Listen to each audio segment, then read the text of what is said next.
Hey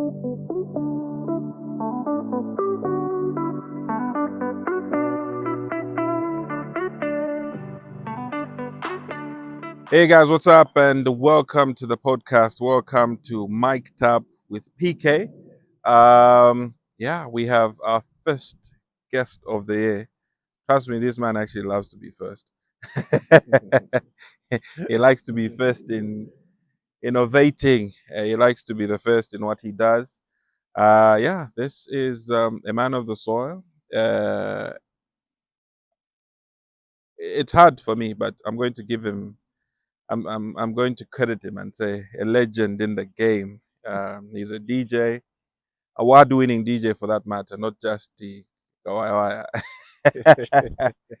If you've ever been to an event in the UK and a few of the big events in Zambia, this is a face that you will see. DJ Blair, welcome to the podcast. Thank you for having me. Thank you. Yeah. I forgot to mention a father, A husband. a husband, a nephew, a son. Yeah. Welcome to the podcast. Thank you for having me. Thank you. Thank you for Yeah, coming. Thank you for accepting the invite. No, thank you. It was I've never done an interview before. Oh yeah? Yeah. But when you asked, I thought, yeah, why not? Let's do it. Let's do it. It's the right time. Yeah. I know with you there will be no funny editing. You never know. You never know. It will be I'm trying to get numbers as well. I've worked with you enough to know. Yeah. You're not that kind. I don't do interviews because I think people misconstrue a lot of things people say. Yeah. So I was trying to be honest, I don't like the limelight, which is crazy. Yeah. Because I'm a DJ, but yeah. You're in there because I think everyone knows you. If you're on it, if you are in a room discussing an event, you get to the bit where you have to discuss DJs and who's going to entertain the people. I think you're one of those first names that pops up. Oh, thank you. That's nice. Yeah. That's good to hear. Yeah. Let's get into it. Yeah. Who's DJ Blair? How did the name come about? So the name DJ. It's a silly question to ask it like that. Yeah. I know you are Blair. Yeah. But at the time that you then decided to be a DJ, why did you still decide? Okay, I'll be DJ Blair. Okay, so when I became a DJ, some 18 years ago now. Yeah. Yeah, 18 years ago. Yeah, actually, yeah. Yeah. 6 to now is what? 19 years ago. 19 years. Wow, I've been doing this for 19 years. So Jeez. You can actually wear the legend name. Wow. Okay, yeah, that's a long. I've never thought of it. Yeah. Like that because I do it every year. Yeah. So it just feels like natural. Yeah. Oh yeah, wow. So when I started, I was DJ Kami. Okay. Yeah. So Kami being my middle name. Yeah. Kami Lembe. Yeah. So I called myself DJ Kami. Mm-hmm. So people did not know who Kami is. Yeah. Blair. So I'm thinking, okay, so now I came up with a Blair Kami. So the people, if you go to the first place I used to play at, called Lincoln Pub, anybody I met there, they call me Kami. Yeah. Like a lot of the Kenyans, some of the Zimbabwean DJs, they call me Kami because that's the first name I started with. Yeah. And then everybody else calls me Blair. So I just combined the two names. Yeah. So Blair Kami. Okay. Yeah. Cool. If we just take it back a bit, we want to know where. Obviously, you were born in Zambia. You're a Zambian. Yeah, very Zambian. Where did you spend time? Where did you grow up? So I grew up in. I was born in Ndola. Yeah. Grew up in Lusaka. So is it safe to call you Kopala? No, I was only there for like 6 years or something. That's a lot of time of your formative years. No. So in short, you're denying being a Kopa? Yes, 100%. I am. Yeah. Oh yeah. Okay. Growing up in. But funny thing, when we moved to Lusaka, we were speaking Bemba, didn't it? Oh yeah. So people used to make fun of us. Yeah, I know that experience. For me, it was the opposite. Yeah. Because I grew up in Lusaka. Yeah. And then at some point went to the Kopi Belt. So they used to call me. They used to be fascinated by me speaking Nyanja. Yeah. Nyanja. As was Bemba. Yeah. But we learned it quick. I told my brother. Because me, I'm one of those people that are very determined. Yeah. Like, I always feel I always adapt quickly. Yeah. Yeah, so I adapted. We learned it quick. Yeah. Like with a short space of time, we learned. It was broken, but we learned, and now it's so Market Kamba Chinyanja, yeah. Chibemba. Yeah. Yeah. Okay. Like fluent. Obviously, not the new Street way. smart. Not the way they speak now. This corporate Bemba they speak, which is very the social element type. I don't know what that is. Yeah. That's the one I deny. But then again, to be fair, even back in the days, there used to be like these colloquial sort of Bemba where you say like Senki to mean 50 and things like that. Sekanti. Yeah. Like that. Yeah, I remember that. Okay. So you move from Ndola, you go to Lusaka. Which part of Lusaka was this? One in Kawat. Yeah? Yeah. I was supposed to go to Makeni or something, but the house wasn't ready. Yeah. So we went to Kawata for a bit. Yeah. I was supposed to move there. And then has Kawata always been known like for prostitution? I know you wouldn't know at that time, but yeah. Yeah? I remember there was a I don't know if we're allowed to say this on this photo. There was a lady who was sleeping with some guy. Yeah. And they got stuck. Oh, like inside. Yeah. So we went to watch. Yeah. Where was this? I think I was about I think about 10, 9, 10, something like that. I've always thought these are no, like it's real. Yeah, they were stuck. Yeah, so they had to put a blanket on them. Yeah. And the ambulance came and took them. One is on top. That's crazy. So yeah, Kawata has always been like that. Yeah. Yeah. But how was it like growing up? We didn't stay long. Yeah. If I remember correctly, I think we stayed on about 11 months. Yeah. Yeah. The first time we were there for like 4 weeks. Okay. We had put clothes on the line and some thieves stole all our clothes. They washed the clothes. You got you got Kawata introduction. Yeah, they stole everything on the line. Yeah.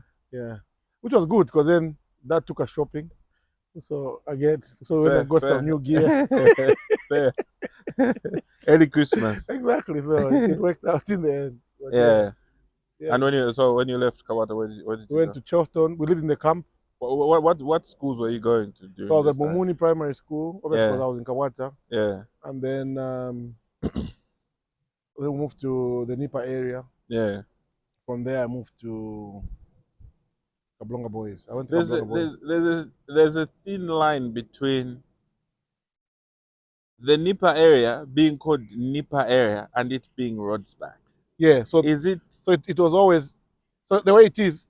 That name was never there when we were growing up. It was Rodsback? It was Rodsback. That's what we always called it. Yeah. But then Rodsback people decided, no, you're not part of Rodsback. So we're like in the middle where we're not. Is it like just next to Nipa, the institution itself? That's why they called it that in the end. Oh, okay. But initially it was, we used to say Rodsback. Yeah. But then we found out we're not part of Rodsback stops where Atsalba Drive is going this side. No, not Atsalba. What's that? Trinity? Where is this? Trinity Park. What's the Church Road? Yeah, so Church Road going this side, that's Rodsback. Coming this side is not. So anything on Church Road on this side, that's Rodsback. Anything on this side, where Ivan Horn and them are, it's a different place. That's Nipa area now. So that's how those people there, Mayadi people decided, no, these are not part of us. Yeah. Because then there were houses, we were flats.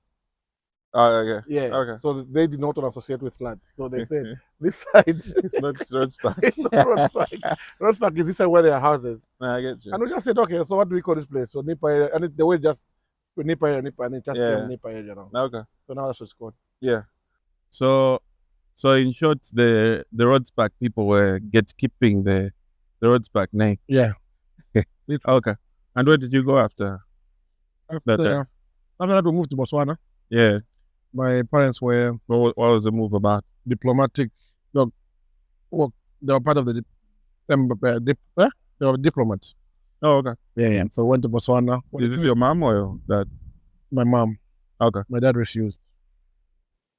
Was supposed to have gone a while back. Yeah. Refused. Okay. Literally, yeah. It's a lot of political nonsense. But he refused. It just stopped. Yeah. Literally just stopped. Okay. So we went, I was supposed to go to Botswana. So the choice of going to Belgium. Yeah. Or going to Botswana. Yeah. We chose Botswana because my grandmother was alive at the time. Yeah. It made more sense for her to move with her, like drive closer. Drive there, yeah. Okay. Yeah. And then the family that went to Botswana were actually good friends. The daughter is here. The daughter is here. Okay. Yeah, so we just swapped. So they were supposed to go Botswana, we were supposed to go to, then we just swapped. Yeah, so I'm trying to get, at what point are you developing this interest to be a DJ? No, I've always done. Yeah. Because when I was young, I used to record, you know, those TDK. Yeah, the tapes. Yeah, I used to record when DJs are playing on radio. I'd record, pause, record. I used to have like a lot of music on tape. So on cassette. During those times, listening to the radio, were there names that you sort of looked up to say, "Oh, I would actually like to be like this person"? Or was your inspiration from there? No, yeah. So my interest was the music. Yeah, not necessarily the people. The reason why you were cutting out their voice. Yeah, because it was never about it was the music. Yeah, I've always loved music. So I used to take those tapes when I record them. I used to give them when we go to a party. Yeah, and I find the music is boring, which is usually most parties there's no DJ. I'll give them that. I need to give the party a bit of a vibe. Yeah, that's why I used to do it. So I used to go record Cherakatwishi when he was playing. Yeah, there was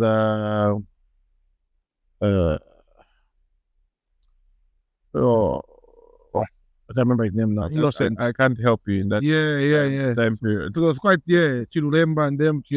Used to play like a lot of hip hop. I'm guessing Zach and them. Yeah. So those kind of people. So I used to record there when they come on. Some of them I never used to do because they used to talk a lot. Yeah. But there are some like Chela. Like they do now. Yeah.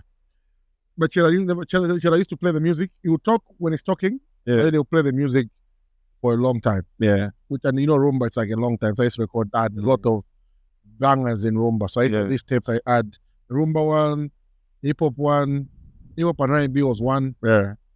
And then I had one that was mixed. Yeah. So I've got some of them upstairs actually in my house. So that's where it started. And then when I moved to Botswana, I learned a bit more from there because I used to stand. Fun fact, I've never been taught how to DJ by anybody. Oh, is it? Yeah. Also, everything is self-taught? Everything self-taught, yeah. Every single thing was self-taught. Yeah. I used to watch DJs, see what they're doing, how they're mixing. I knew if he does that, the bass goes. If he does that, if he does that, the volume goes up. If he changes this one plays this. I kind of learned the basics of it. Yeah. And then as I grew, I kind of learned how to DJ. So, So, and then but how did you then, if you are not taught, how did you then like really hone the craft to say, now I'm good? Is it practice? Yeah. I'm guessing during that time there isn't anything like YouTube to sort of like reference. So when I moved to Botswana, my mom got me, or my dad, I think my mom most like, got me a computer. Yeah. So I had a computer, and then from there it came the software. I can't remember the name of the software. So it had the normal media player. Yeah. And then there was this software. Oh, like the Windows. It was actually called Windows Media Player. Yes. I think there was something called Winup. Remember Winup? Something called a software called Winup. Yeah. What I used to do when I'm playing music, I would play some songs on Media Player. Yeah. Some songs on Winup.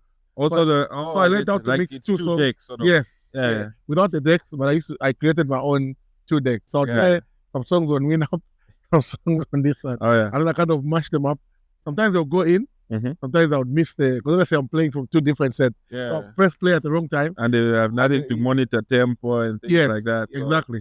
So that's what I said. So I said, when I do that, I started recording this thing. Mm-hmm. And then I'll give them, when we go to a party again, I'll give them now CDs. Yeah. With all my mixes. Yeah. And then when I moved to the UK, 2003.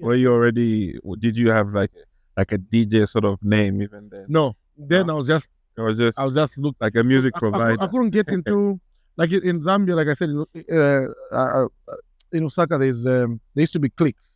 Yeah. I don't know if it's still there now, but there used to be, like where we were, my clique had no interest in music. Mm-hmm. So there was some, though, we lived on, by the flats. Yeah. Which flat is it? Nipa, Mbula, the Nipa one. Nipa. Yeah. So Kawata was just out. I was a kid there. Yeah. So in Nipa, Timmy Mbula lived. He used to do folk music. He used to do folk music. Yeah. His son is here, Sonda, good friend. Yeah. So we knew there was a musical person there. Yeah. In Kawata, Akim Sumkonda was my uncle. Huh? We actually did adverts. Yeah, good thing. We actually did adverts for a drink called Thirsty. You know Thirsty drink? Yeah. Dick Enterprise. My dad used to work there. Him and Mr. DK used to work there. Yeah. So we did adverts with Akim Sumkonda. Also, DK is someone's name. Yeah, David Kawun. Oh, is it? Yeah. I've always thought like it's an international company. No. Oh, yeah, so nice, the junior is the one running it now. Oh, nice. David Kawun, the junior, is the one running it now with his Yeah. The dad passed. In fact, they're buried. Like my dad is here, then my DK is somewhere there. They're close by. Oh yeah. In River Park, yeah. So we did an advert with Akim Scott, and this advert was aired when there was no one but you. Oh, is it? Oh yeah. So this aired. We were not allowed to watch No One But You, my house. We're not allowed to watch anything where there is. So they get called into to see your ad. So I'm going to school. I was Blonga boys. Yeah. Women, the girls are like, oh yeah, it's him. Hey, the guy. I'm thinking, what the guy? What guy? I didn't know there was this. So I saw the ad before it aired. Yeah. Because Akim showed us. Yeah. I knew what it looked like, but I didn't know it's aired. Because obviously 8 o'clock we're in bed. Yeah. No one. We never watched No One But You for us now. So I missed this ad. I never saw it. Yeah. At one point when it showed one time again, now we're told to record us, come and see it on TV. But that's after. Everybody's pointing at me at Kablonga girls. Because Kablonga boys was here. When you get off the bus, you have to walk to Kablonga boys. So you walk past the So the women there are going mad. The girls. Hey, the girls. Yeah, it's him. I'm thinking, what? What is this about? It turns out the advert had aired. Yeah, I didn't know. When I get there, I say, oh, we stay on TV, Blair. You know, TV what? Yeah, with a drink. Fantastic drink. Take advantage of it? No, I was too young. How old is this? Oh, the drink. When was No One But You? I don't know. Maybe 1996 or something like that. Yeah. Yeah, so I didn't really know. I didn't really. I remember we grew up, like I said, we're not allowed to watch such program. Yeah. We grew up very conserved. So there was nothing to take advantage of. Yeah, you don't know what you're supposed to do. No, with this. I was also in a video with Burning Youth. They came and recorded a video. Yeah. I mean, one of those videos. Burning Youth is the group that did, for instance, Condom. So the sun in my condom. Or something like that. So, yeah. I think the weird thing it was, what's his name? Michael Zul. Mike. He was sort of Michael Zulu now. Saint Michael, yeah. So whatever the group he was in, they did a video with us. So whatever video, if you go in the archive, you see these kids jumping around, dancing. We are those kids. Oh, cool. So I got to know. So DJ. So now when I used to make this CD. So when I was in the UK, I came to the UK. I told my you're still in the I'm still in the Yeah, when I came to the UK, I get you. So I told my girlfriend, my wife now, I told her my passion, for DJing. So, so I used to record these tapes. So on my one of my birthdays, so my wife, my brother, my sisters, and my sister's boyfriend at the time, they bought me an AQ mixer. Yeah, the console. Yeah, console, yeah. As a birthday present. And then from there, to be honest, I never looked back. Yeah? That was 2006. 2006, June. Yeah. My birthday in 2006. They bought me that. Yeah. They just started practicing. Yeah. And it so happened one time, the pub called Lincoln's in London, they closed now, they're flats. We drove there past, we saw flats there. Interesting. But yeah, it was a big pub. It used to be owned by the people that own Thatch House. Yeah. Were Lincoln's before. Yeah. But then they found out it's gonna be closed at some point. Yeah. Then they moved to Thatch House. Okay. And then some other people, Jerry, who passed away on Wednesday, I think. And may so rest in peace. Yeah. He's the one who gave me my first shot. So they took up that place. Yeah. When I was in the pub, I used to go to the pub all the time. So on a Saturday, Is it like when you're legal to go in? Yeah, when I'm here. Because I came here when I was 22. Oh, okay. Fair. I was quite old. Yeah. So when we're in there having a drink, whatever, the DJ decided, at the time, he said he was sick. Yeah. So he left. Yeah. He found out later he was DJing somewhere else. So he couldn't be in two places. So he said he was sick. But so for me, and I did not like that DJ. I don't want to mention his name. Actually, DJ Gus. He used to play for himself. Yeah. And I said, I can play better than that guy. Yeah. So when he got sick, I asked the guy, he was behind the bar, Jerry. I said, Jerry, I've got some CDs in the car. Can I play? He said, yeah, play. Wait. We've got another DJ, but obviously they'll take a while to come. Yeah. I went to the car. I got some I done some mixes. Yeah. So my first DJing, whatever, I used to do mixes. Yeah. On CD. I've got them on my. So like it's already mixed, then you just play it back. I just play back. Okay. So it was playing. I thought, what am I doing? So this is my shot. Yeah. So now I went and had these 8 CDs. Yeah. So 2 of them were for hip hop, 2 of them were for reggae dancehall at the time. Yeah. And then 2 of them were for African music, and then 2 were for Zambian music. Yeah. So by my watch, because I was one of those DJs, because nobody taught me. So I used to watch and see. So I knew you have to have music on this side of the deck and this side of the deck. Yeah. So that's why I recorded two of each, so I can play. So I'll have the same songs on this side. Yeah. The same songs. So I know if I play one, the next one I'll play number 2 on this side. Yeah. But the exact same song, but recorded in double whatever. So I can play separate. Yeah. So I went and got the CD, and I played the first song. I went down. The crowd were like, "Looks like yeah." Play the next song. Good. And then I couldn't mix. I was just playing, literally playing music. Yeah. I was just going, chop, yeah. chop, chop. Sometimes I got brave when everybody was now. People started getting up to dance. Yeah. Thinking, okay, I can actually do this. You know? I played so well. Yeah. The DJ came, DJ ODT came, and he told me, I said, oh yeah, okay, yeah. I was just warming up. No, keep going, you're doing well. Yeah. I got so much buzz after that. Like this, his name was ODT. He's one of my DJ friends now. Yeah.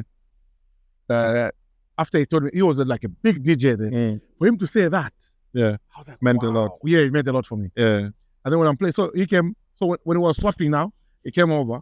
Yeah. I played, I think the last song I played was at the time, I think Gao, where Gao was just like a big tune. Which song is that? Premier Gao.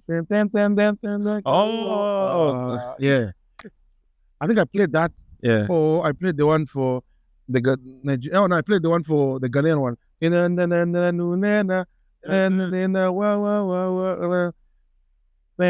It's called A Home something. Yeah. I played that. But when I mixed the 2, no, I know what I played. I remember now vividly. I played that Ghanaian song, mixes with Madero system. Yeah. I mixed the 2 songs. I don't know if it was Zina.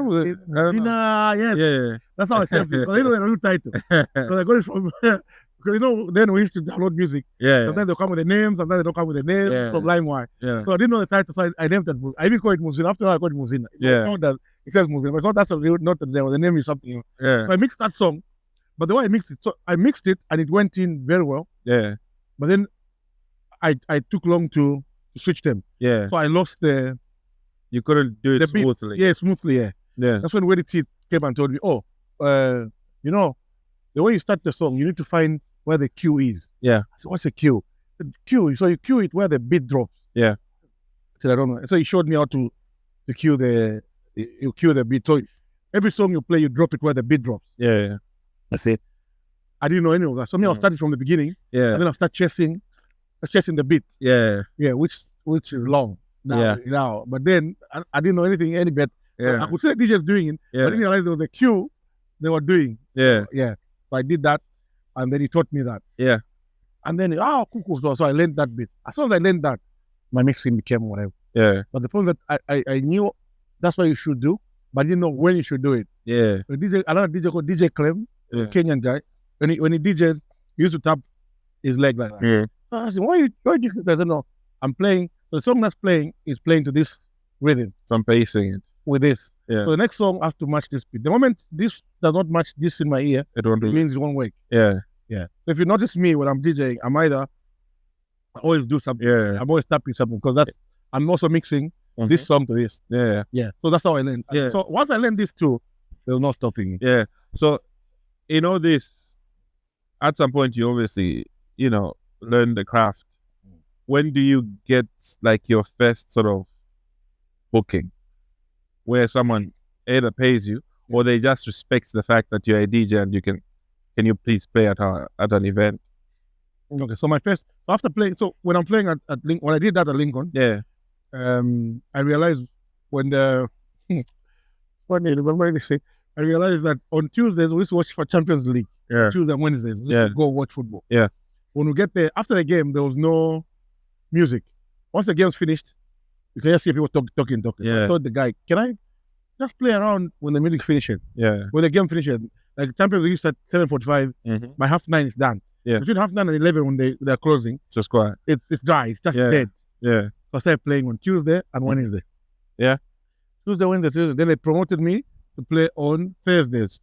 Yeah, closer to the weekend. Yeah. And then they gave me a slot on weekend to start before the main DJs come. Yeah. And then they gave me... Are you getting paid then? No, I'm not getting paid at this time. I'm getting paid with alcohol. And then so when I'm doing that DJ Oditi had the birthday in 2008. Yeah. He had the birthday 2008. Yeah, I remember because before the birthday I had an accident. But yeah. So I remember that year very well.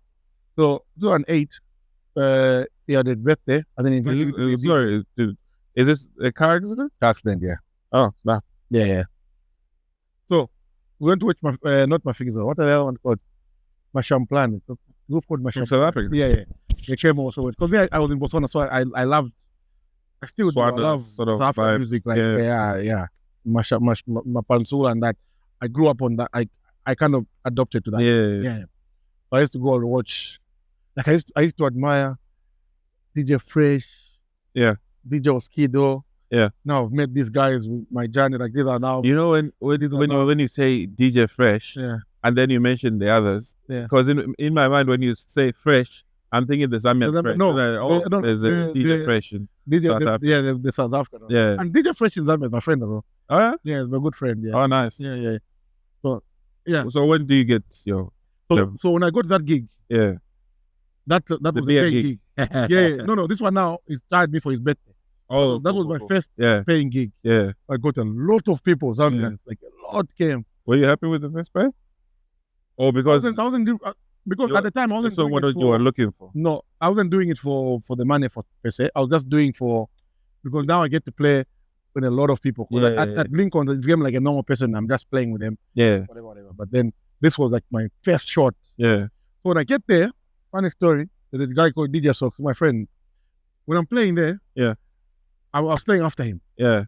So he plays like everything. Well, like a mix of everything, you say? Yeah. Okay. So when I'm about to play, are you ready now? He said, yeah. Okay. So he's playing like Afrobeat, so African music. Yeah. And then he says, are you ready to play? I said, yeah. So I think of a song. Oh, okay, I'm going to go with this song. Again, he changes. He starts playing reggae. He says, are you ready? I said, yeah, I'm ready.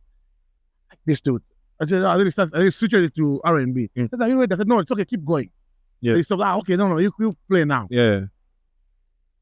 I'm like, no, are you sure? I said, yeah. And then he moves out. Yeah. So I think his thinking was that I'm not gonna do well. Yeah. Yeah. So me, when I get to the set, because now I'm hyped now. Yeah. Now I want to show this guy for trying to block me. It's the opportunity. Yeah. The first song I played, that's when whatever, DJ Blair, they announced my name. First song I did, ding, ding, ding, ding, ding, ding, ding, ding, ding, ding, ding, ding, ding. Doing it by LL Cool J. That was my first song. The crowd went. And then he looked at me like, "What? Is this music you like, or you're just reading your environment?" I read the crowd. So, because he played African music. Yeah. And then he went and played dancehall. Yeah. And then he started playing R&B. Yeah. But he was playing R&B that wasn't like for the time, maybe. Yeah, because I don't think he was playing he was playing for me. He had a set that he just wants to or something. I don't know what he was doing. Yeah. For me, when I went there, I looked at the crowd. I'm like, that crowd looks bored. I went and dropped that. Went mad. The crowd went crazy. Man. Yeah. My family there, they came close now. And then everybody just. Then I played the Foxy Brown, Get You Home Tonight. Like I played like banger after banger after banger. Then I switched to dancehall. Yeah. Dancehall, bam bam, made that she wrote. The crowd is going mad. Yeah. They came and told me, no, Blair, come on. They came and told me, no, Blair. No, it's okay. I was saying, are you done? I said, no, let me play. I said, no, it's okay, Blair. So now I was trying, the way I was playing, whoever was coming after me was in trouble because now I was. This person was. Yeah, I was just taking people's jobs. Yes. And then they told me, no, Blair, you have to come out.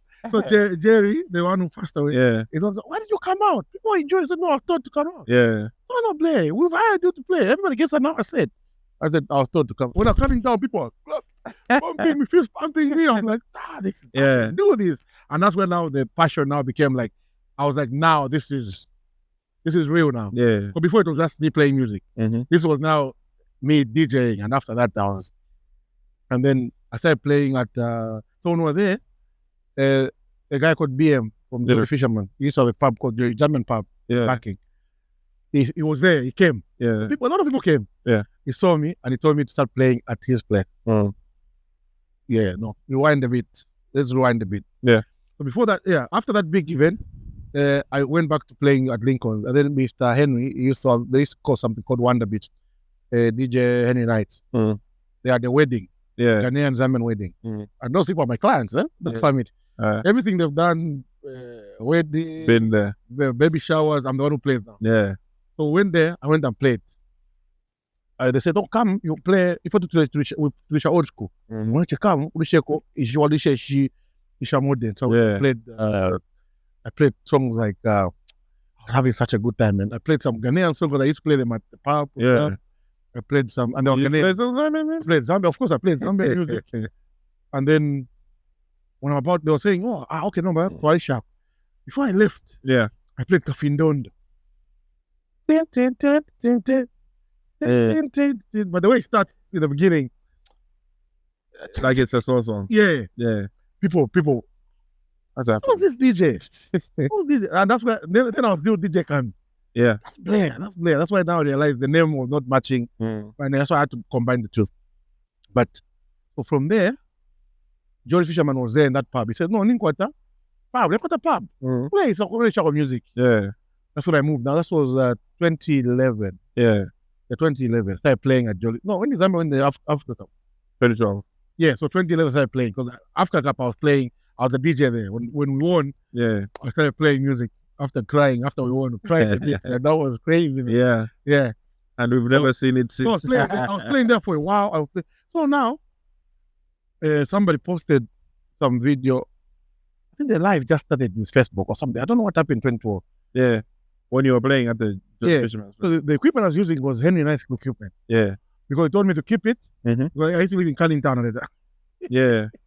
I should keep it at my house. Yeah. Because the house was water. So I should keep it. When we need a give, I just go and then I meet them there and then I set up. They're the ones who taught me how to sound engineer. Yeah. Henry Knight.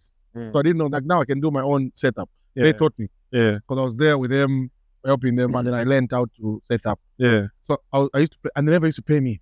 Yeah. I used to play with these guys free of charge. And I was almost like the main act, but I wasn't getting paid. Yeah. Thinking, what am I going to do? Yeah. One time they paid me like £20. I asked if the people who pay, how much do you pay? They said they pay. So it was Henry Knight and Mr. Tim. How much did they pay? No, we gave them $250 or $300 or something like that. Like a lot of money. We'll go again, £20. I said, it's not fair. Yeah. So now I started hiring myself out with their equipment, without them no. I'm doing that. I was actually perfecting my craft. Yeah. Because now these decks that I was using, I've got these speakers, I've got everything, all set up. Yeah. I'll go and play. So one time I'm playing at George Sherman, somebody goes live or something. Yeah. The owner sees, who's this? That's my equipment. Oh, yeah. And then he drives from his house. So he's jolly like, yeah. It's packed. I'm there playing music. Everybody dancing. What? Chan. Equipment. What equipment? But I didn't give him a phone. I think he said sharp. Yeah. Shani. And he stayed. As soon as we were done, he took his equipment and left. Never. So now I've got a gig next week. I've got no equipment. and that's 2011. Okay. That's 2011. Yeah. Yeah, 2011. When Dariso, that's how I met DJ Busy Wizzy, Dariso, Afnika, they came over. Yeah. So I became one of the DJs, local DJs here. Yeah. Yeah. We went to lead and stuff like that. Dariso PJ was there. Let's PJ. Yeah. I think, what's her name? What's her name? Mampi. No, Toachina, it's Isn't that Mampi? It's not Mampi, it's K? K Figo, yeah. Oh. K Figo was there though. Yeah, so that period. Now I'm stuck now. I still need to be playing. Yeah. Yeah. I took whatever little money I had. That's how I found out the cash converters. Yeah. I went to cash converters. Got myself an amp first, because amp was the hardest to get. Yeah. I got an amp. And then after we did that show with Marlon and them, Marlon did not pay me. So he gave me some speakers. Well, he got some speakers there for now, and then I got paid. Yeah. Yeah. So I took the speakers and I kept them. Yeah. In fact, they're in the house. So. Oh, yeah. They were from Maplin. Do you remember a shop Maplin called Maplin? No. Did you find Maplin? I don't you guys like so. you, eh? Yeah. I don't think so. The place called Maplin. So we used to buy. That's why we used to buy all our DJ stuff there. Okay. They gave me these speakers, and that's how I have. So an amp, speaker, and then that little Hercules controller my wife and my family got for me. Yeah. And that I was set. So I started playing. Continued playing with that. He came again. These guys came, found me, because I thought they would take that, because they were saying, we don't mind the Chilimana sender, but what to this sharp. Yeah. I'm thinking, you guys are not paying me for the gigs you're doing. Yeah. So how should I share what I'm doing? Like, I'm playing this by myself. This is my that's why they took it. Yeah. So after that, I just left it. Okay. And from there now, then I realized that people are booking. They started booking. You're booking them to book me. Yeah. But they didn't tell me that. Get to. Yes. So I made these cards. There's funny little cards. Business cards. Cheap cards. Yeah. At the time. I remember I went to South London. George, they laughed at my card. Oh, to got to my age. Got to my voters card. He made fun of me. Yeah. I was very motivated. You know me, when somebody does that to me, I'm one of those people that I feel like I take criticism and turn it into a positivity. Yeah. So him criticizing me meant now I need to up my game. So I did different profession or whatever. And you know, them used to have something called Best and Cook. No, Best and Cook. You know, there was DJing or playing? DJing. Yeah. So when I came in the scene, there was about 7 DJs. Yeah. By the time I was done, I was the only DJ left. Yeah. I wiped out everybody. And this is not to brag or sound. When I came, there was Chelaka Twishi, there was Bashimpundu, there was a Wonder Beats, there was the Basement Crew, there was who else was there? Basement Crew. What else was there? DJ Malone, and somebody else. The advantage I had, I could mix. Yeah. That's one. 2, I was playing variety music. Yeah. I was just playing Zambian music. Even the Zambian music I was playing the latest ones. I was playing Chameleon and stuff like that. So me, my sets were very, and then I was very professional. Yeah. I don't drink. I drank, but I never got drunk. I just drank to whatever. Other people were drinking. They start shouting on the mic. That's what, I'm gonna put the mic. And like that. Yeah. So I came and I became like the biggest DJ within a short period of time. Yeah. Everybody was hiring me and stuff, and then all of a sudden, everybody else stopped getting being hired. Yeah, nice. And then so I now want to talk specifically about the music. We've heard your journey, nice, how you got here. How easy, because you don't play for Zambian Events how easy has it been for you to still try and slot in Zambian music in a random place that you are playing? Because obviously our music has not been not accepted. It's not been highly received. It's not everywhere. Yeah. How easy has it been for you to slot in Zambian music to try and promote it as a promoter as well? In the beginning, it was tough. Yeah. Because Zambian singers sang a lot of love songs. Yeah. So you almost played Zambian music for Zambians only. Without preempting your answer, do you think it's sort of easy because Zambian music in a way does sound like Nigerian music? I think that's now. Yeah. I remember when we were DJing in the beginning. There used to be. I remember when Peterson and Mozegeta came. Yeah. They came with some bangers. Like Mozegeta was singing some big tunes. Peterson and Fendera Fenduze with Shyman. So, and then there was also, Nama Me, that one for Ozzy, but obviously he refused to sing it. But we told him, my friend, people have come here to sing you hear this song. As far as people are concerned, the owner of the song, so stuff like that. But everything else was almost lovey-dovey that you cannot mix in any mix. To say. That's what a lot of people told me, like the other DJ said, Zambian music is, we don't understand the language. and the beat is too calm. Yeah. They don't have any dance. That's why when Fendera Fenduze came, it went viral.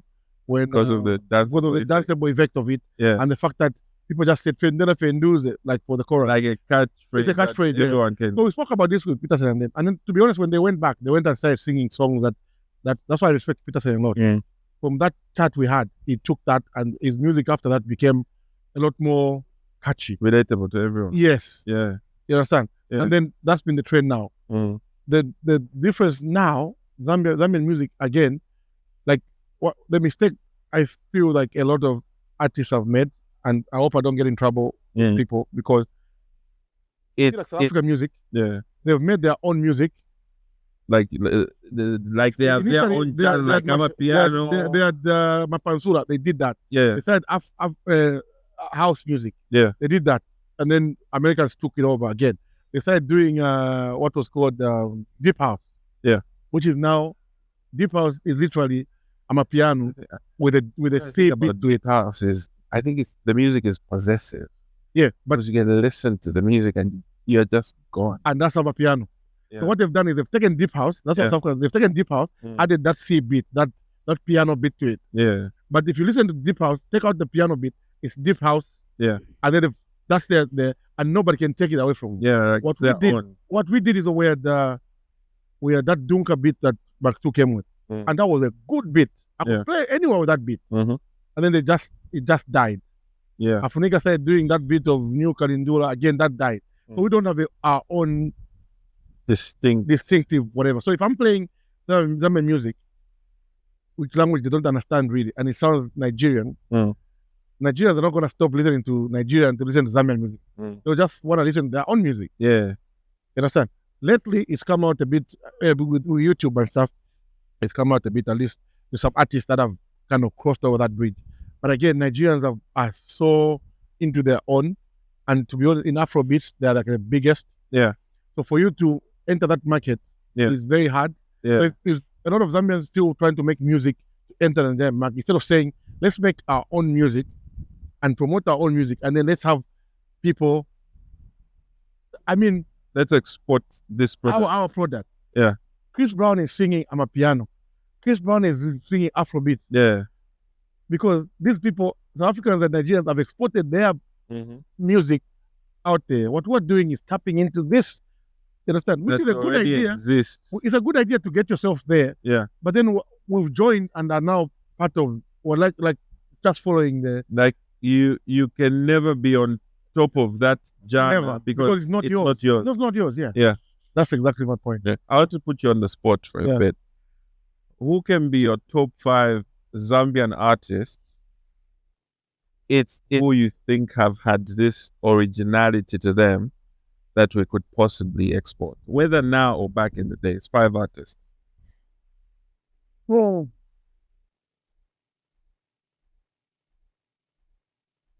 I think Afunika has got this distinctive sound. Yeah. Mumbayachi. Yeah. Has got his own distinctive sound. I like that boy. Theo Mason. Yeah.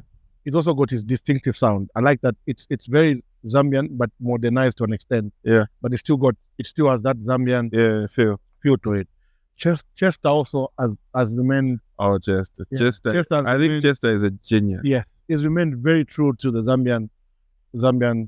Yeah. Zambian. So that's. And I think. Is that 4? That's 4. I think. I think also. I'll add 2. Okay. And I'm already adding. I'm not a hip hop person. But I think Sheffy also has got his own.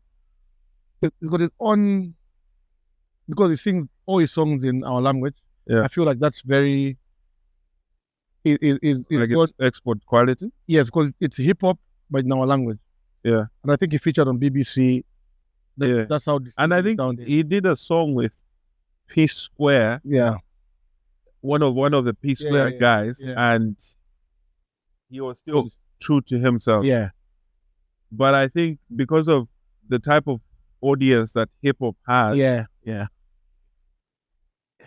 it had to export it. It stays in that circle of hip hop nerds. Yeah. I can also give you an example of South Africa. They've got Casper. Yeah. So he's big in the country as a hip hop artist, but he's not worldwide. Yeah. Because again, he's singing his language. People want to hear what you're talking about. That's the whole point of hip hop. Yeah. It's dishes and stuff like that. How does an American listen to that? Yeah. The other person I was going to talk about, the last one I was going to talk about, Fifth Five, was Richie Bees. Yeah. I think his sound is also very, very distinctive. Okay. He would do what Richie Busy does. He would do a lot of the. He'll try and be up tempo with everything else, but then from his songs, there's a sound that you know. Once you hear it, you know that's Richie Busy. Don't you think Richie Busy's music? No offense, sounds like something. I think I'm thinking this because of how he came into the industry. Yeah. He came into the industry with Sour remixing a song that is there. Whoa. So to some extent, I think that has lingered on my mind. It almost sounds like whatever he's doing, it's almost like you're looking to hear where you've heard this from. And Dandy Crazy could be added to that list. Because Dandy had gone, Dandy Crazy had the distinctive. Yeah, Dandy was good. Do you think it exported? We could potentially export? No. But the originality. Yeah. Exporting, no. I don't think it's it. I think his music was very, very good locally. I don't think I think from all this, the one whose music can be exported is either Tio Mason and Mumbayachi. Yeah. Because their music is Mumbayachi has got that Zamrock, and that's the one with Zamrock worldwide. It's something that's really. Have you heard of Teresa Ngam? No. There's an artist called Teresa Ngam. Really? She's good. She's actually featured on the BBC. I think now she's been doing shows with the Witch. The Witch, okay. Yeah, she's been touring with the Witch. Like in America, I've attended like 2 shows here in the UK. Yeah, you also went to see Sampa. Yeah. What do you think about Sampa? She's good, but then she's not a Zambian. It's like she's not. No. It's like she's part of us, but she doesn't really represent us. No. Do you think so? But she does. But she flies the flag. Like everything she does, she flies the flag. You need to give credit to something. So for that you can give her, but our music we cannot relate it to. It's not something you can say it's Zambian. It's almost like you can say she's a good artist, very good artist, but she's not a Zambian artist. If that makes sense. She is a Zambian artist, but maybe the product is she's not selling the Zambian product. No, so she's selling the Zambian image. Yeah, but so you see, like she did that Wakanda whatever with Shefi and the song. Yeah. Very good initiative because she tried to bring everybody on board with her and Motherland, and that was big. Yeah, but Zambia did not relate to that at all because they don't look at her as one of us because of the way she's coming. That's crazy though. It was like remember Larry Malumo? Yeah, the one he lives in Australia. Yeah.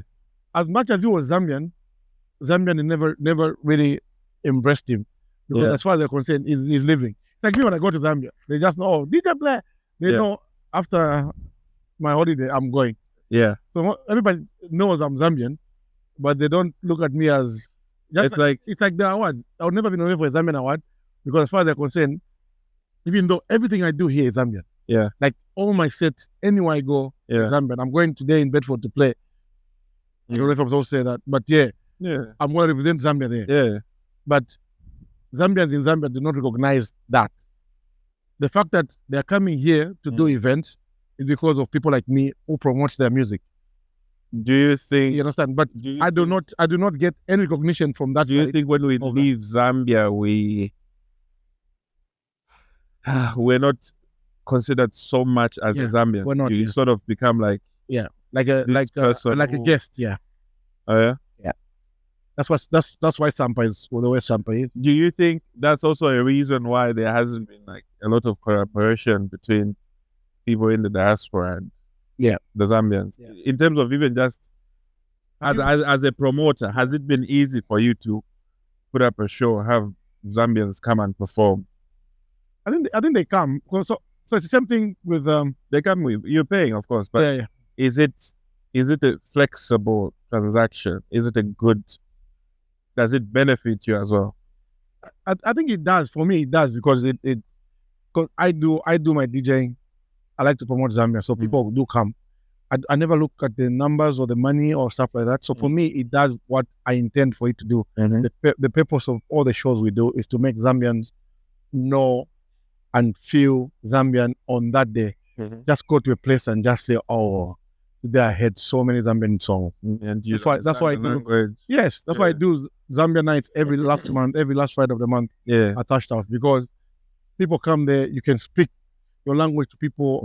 Instead of, because UK is very, it's a working country. Everybody works. Yeah. So for one Friday every month, I try to make sure people come along. Yeah. People come along and people come along and do their, just be Zambian for one weekend only. Yeah. And that's what I do. So people do come. Yeah. Not I feel like other countries come out more than Zambians do. What do you think that is? Is it? I have no idea, to be honest. I've tried to crack that for as many years I've been DJing. I don't know why that is. I don't know why that is. But other countries, last night I went out to Zimbabwe Independence, and Zimbabweans came out in their numbers to celebrate their independence. And now they're doing the Zimfest. Yeah. It's a big thing. And that's a big thing. That if you go on Google and say festivals in the UK, Zimfest is part of that. Glastonbury again. We could, yeah. That's something I've been trying to do, to be honest. Now, kudos to you for doing the Zambian nights, because I've been to a number of them, and it's always just vibes, and it's just a reminder of exactly, great fun. Yeah. So yeah. So Zambia, the Zamfest is something that I've been looking to do for the last 2 years. Yeah. It's just the people. We start off nicely with everything going well, but finding a venue is usually very tricky because that time of the year. So if, for instance, if we're going to look for a venue for that this year, we'll have to start looking for next year. We'll start looking now. Yeah, because summertime all venues are gone. Yeah. So that's the tricky part. And and for Zambians, we don't have a lot of people who are in very good sponsorship, influential, like in that regard. Yeah, like also the financial minds. To just chip in, and then we do it together. Yeah. And I feel like another thing. I feel like we've got a lot of people trying to do the same thing. You mean like similar to what others are doing, or? Yeah, it's almost like everybody wants to promote Zambia, but they want to do it their own way. So you want to have like small cliques of, you're doing the same thing that if you did together, it would be a big thing, but So it's okay to do the small things, but the big ones, I feel we should all work together to do that. Yeah. What I feel is like, instead of, I'll give an example of independence. Yeah. So I've been doing independence, been involved since 2009. Yeah. You understand? So I did it with DJ Malone and Dorothy. We did together. I did with the Big Four 2 years in a row, and then after that, everybody just stopped. And now and after that I took over. I started doing it myself. Yeah. I did it with Patson, the first 2017, and then 2018, they left me out. Like they organized and you were not part of it. Yeah, I was not part of it. They called me after, like you said, I like to be first. They called me after the flyer had gone out and told me, they want to add me to it. I was like, no. Yeah. I can't. We're the group where we're all talking. But from that group, there was no information of this happening. That means they had created a different group without doing it. So I felt very disrespected. Yeah. Considering the DJs that put on there, a lot of them went through the the DJ school of Blair. Yeah. So how do you now take somebody who's like, I appreciate, give them the opportunity, but then don't add me after this person. Yeah. If you speculate, why do you think that happened? I don't know. I think it's a Zambian thing. It's when, so the first event I did, so we did it together with a gentleman called Patson. Yeah. And I think it went very well. Is this Patson like the older brother to Nasty D? Yes. Yeah. Oh, okay. So we did that. I think the first one went very well, but the accolades were not going to him. Yeah. They were coming to me. Yeah. So he was determined to do it, the next one, without me. Oh, it was a big mistake because they brought Dreams, they brought Chester, they brought Richie Beats. You understand? And then I was not there. I went to York. I literally went to York. So I went and met the artists who had dinner together the day before. Yeah. And I drove to York. Yeah. I think Jekash was there as well. Yeah. The gig Jekash was there. Yeah. So it went well, apparently, or it didn't, depending on who you speak to. But it was a shame because everybody said the same thing. The fact that I wasn't there, because what we did the previous year was so good. Yeah. This was meant to build and then we keep going together up. You understand? And that just kind of ruined it, spoiled it. Yeah. And then I think now I've tried to work with everybody to do it again. Try and revamp it again. When I do my events, everybody's there. I bring everybody in. I try to bring everybody in there. Like there's nobody who's not in there. If it's food, I'll bring some Zambian people. Everything, so we can do it together. Yeah. But because I feel like everybody. So if I did an event there, and I made a mistake with that event, I expect you to tell me, "Oh, Blair, we can do it together, but we can change this and this and this. That's what we're lacking from your event." What people tend to do, is to say, "No, Blair doesn't know what he's doing," and then take over the whole thing, and then do it the way they want to do it. But because I'm not in there, and then they make the mistake they could avoid it. So they correct the mistake that I made. But they don't concentrate on the strong thing that I had. So they go and make they do the same what I did with that correction, but then they've missed that bit of me that was making that event work. So you find that there's people that are coming to the event because you've promoted. Because you have an audience. So. Not even that. Let's say my mistake was the alcohol was hot. I think all you do is you come in and then we make sure the alcohol is not hot this time. So you more ice. Let's get you do that, but then they forget to do tickets online. They forget to scan digitally, stuff like that, which I knew about because I learned from the last year. So my input of that and theirs together were a bigger shot going forward. And that's why Zimfest works. Because they've all come together and are working together as one. Doing something. After that, they all go their separate ways. But for that one event, they come together. Independence, something like that, we need to come together, do one big event. We can even do two. We can do one in London on a Friday, do another one up north, something big. That's what I'm saying. But we don't do that. So we get people doing another event somewhere else, another event somewhere else. I know of these little events here and there, and then they're complaining. Why do Zambians not work together? It's because personally, me, I work with everybody. There's nobody I want to work with. There are people that are doing events now that have also gone through the school of Blair. I've introduced them to artists, I've introduced them to whatever, or stuff like that. Not because I'm being because I know their success is my success. Their success is Zambian success. You understand? And that's why I'm open. There's nobody I've never advised about anything. There's nobody I've never told, no, I cannot tell you that. Because I know we're all benefiting. Zambia benefits. But people don't look at it like that. What people tend to come and say is, I'm going to do it differently. They're trying to get it like the accolades on the name. You understand? No, this person did this. I'll do it differently. Okay? How?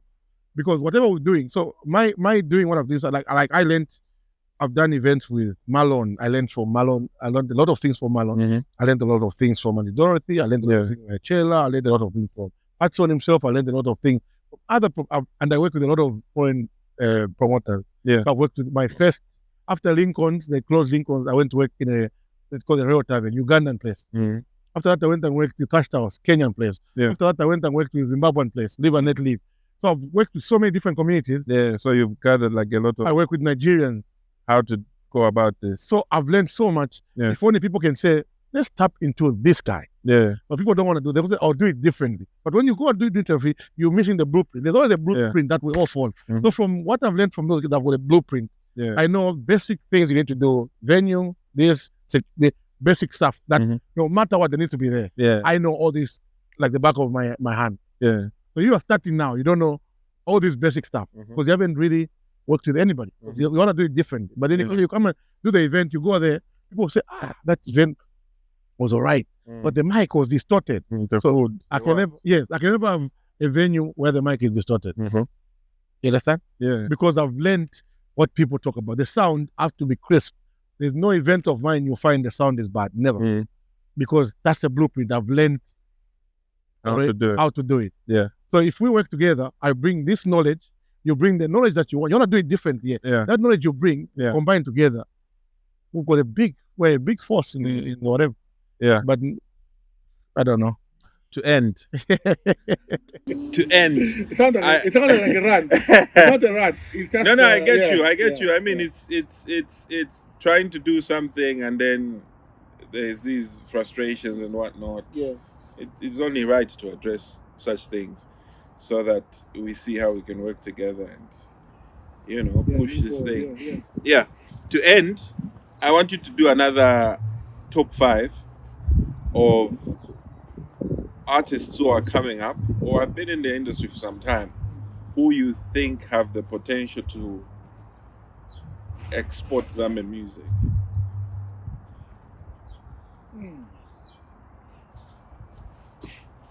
Like they can get onto the international stage. I think we've got some already on this. Don't we have international ones already? The international word is abused in Zambia. That's the thing. I think Your Maps. Okay. He's already made himself out there. He's already seen. Yeah. Roberto for his Marula and all that. He's already an international artist. Mampi with Warirora and all that. The Ugandans love Mampi. They love Roberto because of those songs. Yeah. Let me think of the young one. But with Mampi, I'm not trying to disapprove what your list is. Do you think she still has the relevance to push Zambian music out there? Yeah. Because I think in the last 4 or 5 years she hasn't done a lot. She's done a lot in the last 4 or 5 years. Is it? But the thing with Mampi is that she got so many. It's almost like I went to watch Kid Sweat. Kid Sweat didn't sing any of his new stuff. He didn't even have any new stuff. All he sang is the odd bangers. Yeah. That's what we're singing along to. Like it's already worked. Yeah. Yeah. So Mampi is similar. Mampi has got some good songs from previous. So anything she does on top is a bonus. But when she's singing, we're waiting to hear. Yeah. And stuff. Everybody's waiting to hear that. Yeah. She cannot do a show without those because those are a signature song. No, I get you. So that's the point. That's the way I'm coming from. I get you. I just feel like I don't know. It's hard to point at the Zambian who's gonna do what at the moment. I'm glad we've got new Zam president. They had election recently. Yeah. B-Flow is a new one. Yeah. And he's kind of an artist who understands what artist needs. So I feel like going forward, him and KB has been a producer and singer. Yeah, he understands. He understands these two. And KB, I'm in this group with all the artists, and he's got a lot of knowledge about the business, KB. Yeah. And then also he's got this knowledge about how to make money from online streams. Like he's so good at it. Yeah. So him being the vice in Zam now, yeah, I feel like a lot of artists who benefit from that, and we're gonna see a lot of Zambian music flourish. Because if I know I'm creating this song, and this song will make me money, I'm gonna put a lot more effort in it. Meaning it's gonna go international. I'm gonna make sure it's an international standard. So not only Zambian, the whole world can. Because the more people see it, the more money I make. Yeah. You understand? So I feel like we've reached with these two in charge.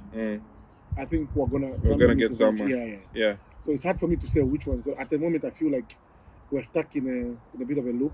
I think you'll get somewhere, and then you just start coming down. I think that's where now we have a ceiling. Yes, I think that's what we need now to see how far we can break away from. Also, when you're coming down, because you got this stream that's paying you, I think it keeps our music going up. It's like Mampi's songs right now. Our numbers keep going up. Yeah. But I don't think she's getting paid from YouTube because is it because like for things like maybe TikTok or so people start sharing this, but that's when they're supposed to be making money. But if you haven't monetized your page or something like that, you haven't set up your streaming accounts and things like that. So KB now will help a lot of artists do that. Which means instead of people will be doing challenges. Your same old song, you do a challenge with it. Yeah. All of a sudden, your song is back. It's like those Nigerian music. That's it. Yeah. You get a challenge before the song comes out. There's this South Africans do that a lot. A DJ just playing, looping the same song, same words, same chorus. All of a sudden, everybody on TikTok knows this chorus before the song drops. Yeah. But sometimes the song drops in the club, people come and say, "DJ, can you play this song?" Yeah. Then I have to think, what song is this? Luckily, I'm on TikTok, so now I'm up to date. There's a time where I wasn't on TikTok, so yeah, they're telling me a song, I have no clue what it is. Yeah, but it's out there. Yeah. So luckily, that will help, and I feel like the new Zam will help that. I feel like at the moment we seem to be, we've got a lot of potential. Yeah. But we don't have the right channels to turn that potential into profits and visibility and stuff like that. Yeah. Blair, it's been a pleasure. It's been a great conversation. Thank you very much. I don't think we can stop. we didn't even get to swear. Yeah, but otherwise, thank you. No, thank you for having me. Thank you very much. Yeah, so that's been an episode of Mic'd Up with PK. We had international DJ Blair, a legend, a well-known face in the Zambian community out here in the UK. Thank you very much for watching. Do subscribe to the YouTube channel. Follow all social media. It's Cabo Media, Mic'd Up with PK. Thank you.